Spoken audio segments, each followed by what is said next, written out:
thrombocytopenia, meaning all blood cell lines are decreased. So the term aplastic anemia, which just refers to low red blood cell count, is actually a misnomer. So with aplastic anemia, there's actually anemia, as well as leukocytopenia, or low white blood cells, as well as thrombocytopenia, or low platelet levels.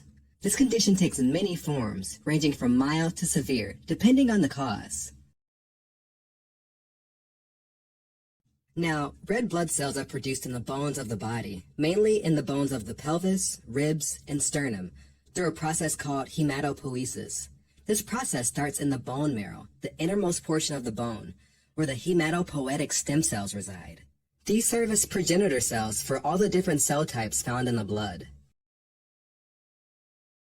First, hematopoietic stem cells, also called hemocytoblasts, can become lymphoid progenitors or myeloid progenitors. The lymphoid progenitors can develop into lymphoblasts, which can then differentiate into some white blood cells like T lymphocytes, B lymphocytes, and natural killer cells. The myeloid progenitors can differentiate into erythrocytes or red blood cells, megakaryocytes, which eventually give rise to platelets, or myeloblasts, which can then become other white blood cells like monocytes, neutrophils, basophils, and eosinophils. The most common cause of aplastic anemia is autoimmune destruction of the hematopoietic stem cells.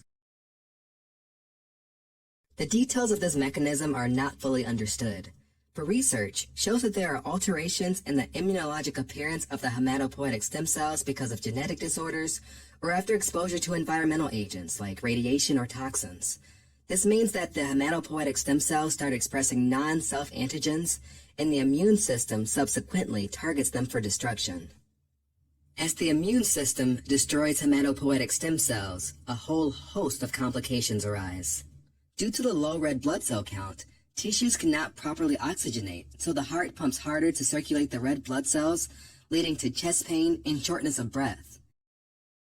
Low platelet count leads to an increased risk of bleeding from the most minor injuries and in mucosal areas.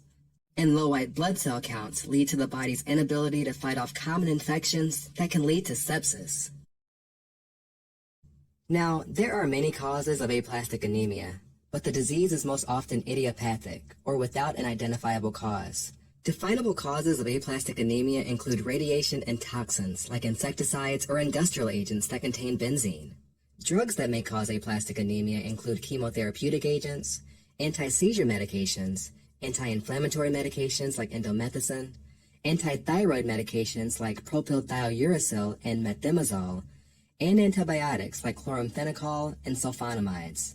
Infectious agents like the Epstein-Barr virus or HIV, and clonal or genetic disorders can also cause aplastic anemia.